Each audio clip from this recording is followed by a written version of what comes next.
He has worked with the media, writing articles and appearing in news segments. He is editing and contributing to a book about the diverse qualities associated with the disease. He is even working to organize a conference. I think his efforts are having the desired effect and are now beginning to intimidate acromegaly. The best way to show how much Wayne has helped the community, though, is to hear the words of his fellow acromegaly family members. I have to have surgery done and I'm scared. I talk to my family and friends about it. They are supporting me, but they don't know how to answer my questions because they don't have the same disease. I am glad that I have the acromegaly family now. I feel loved. I will get through this. It might take some time, but I'm going to do what I have to do in order to get better. I must say how much of a relief it is to read that so many of you seem to not only be experiencing the same symptoms I am, but experiencing the same feelings. I guess you can understand how lonely you can feel with this condition sometimes. A huge thanks to those who started this group. It is a great place of support. The man who was and is the driving force behind this community, the man who helped make the world a little less lonely, is my esteemed friend. I am proud to introduce, as the distinguished alumni of the last decade for his achievements in service to the community, Mr. Wayne Brown.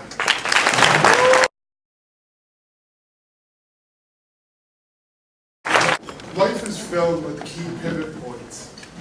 Points when you think your life is headed on a specific path, where you know where you're going, and then something happens to change it all and totally diverts your course.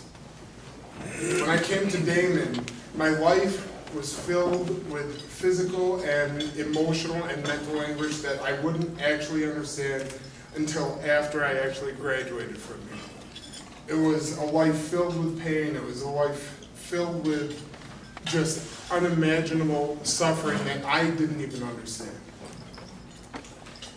It was here that I truly changed my life. Now, it didn't take me long to make friends here, and I became very fast friends with a very unique group of characters. My friend with the tie-dyed hair, who always made fun of me because I only got 101 in the class she got 101 and a half in. Her best friend, who I would regularly fight for coveted parking spaces with every morning, who every time she beat me would give me the finger.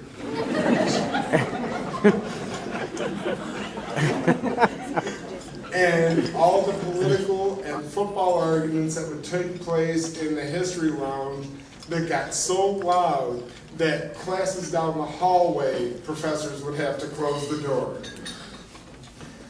As it turns out, one of the people I argued with most, one of the people who thought that everyone thought we hated each other, just gave me my award tonight, and is probably one of my best friends.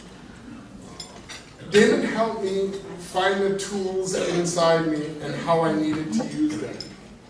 About a year after I graduated, I went to the doctor complaining I didn't feel well, as I had for the previous decade.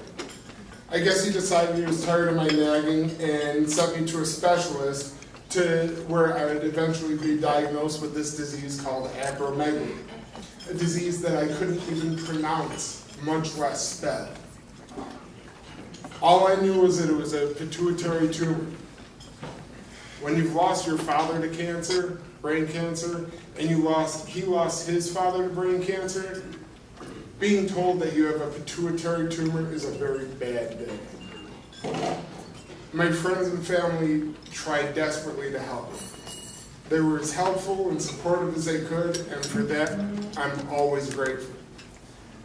But there was something that they just couldn't fill up.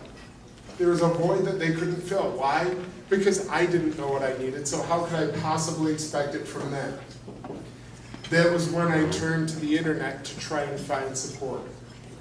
And I started out with MySpace, a little group. A few people joined, and I got to talk with them. And I didn't feel as lonely. I felt like someone else understood what I was going through. Eventually, MySpace gave way to Facebook, and that group grew immensely faster. And the support was overwhelming. I finally had people I could talk to about things like symptom confusion, and the loneliness of the disease, and good and bad days, and medical experiences. I was no longer the freak. I was finally just one of the gang, and it made my life in every aspect far easier to manage. On March 6, 2008, I saw another major pivot point in my life. That was the first time I got to share a room with fellow Acromegalys. We got to share the same room, we got to share the same air, to shake a hand, to have a hug with someone who knew exactly what I was going through. It made us feel so much better, and within minutes of meeting each other, it was like we were old friends for life. By March 7th, by lunchtime that day, I knew that our Facebook group was nice, but it wasn't enough. We needed to step up the support, and it needed to be real.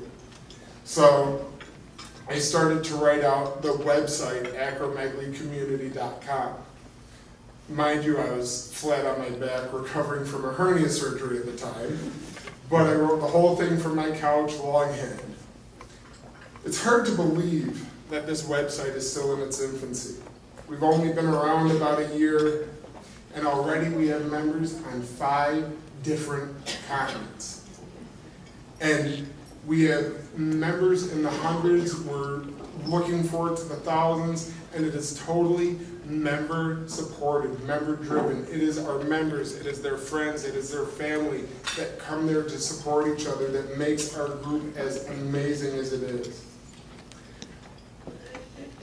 Then things continue to grow. In 2009, as Ray mentioned, and Ray was too bashful to mention, is a part of, we started to work on a book.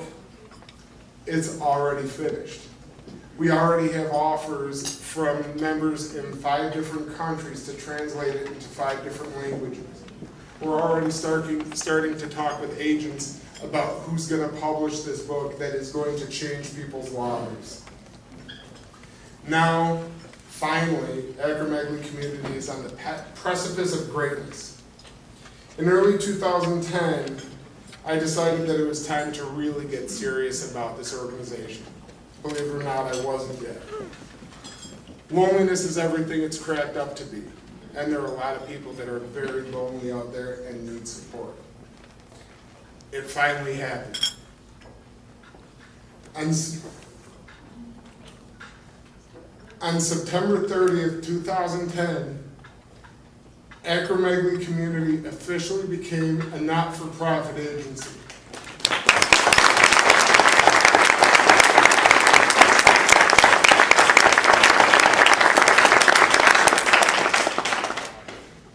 We already have our first weekend planned, where other acromegaly patients can meet each other, they can bond, they can learn, and they can come together and support each other.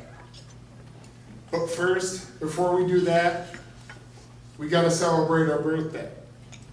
Because after all, September 30th, 2010 was the day we were born. December 4th, 2010, we'll be kicking off the pit at the Pearl Street Bar and Grill. And I hope everyone is there. It's going to be the first time that our organization finally officially comes together in an effort to help people who really need the support. I'm so proud of the people in Acromegaly Community.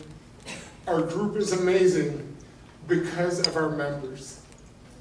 Our members support each other and they care about each other.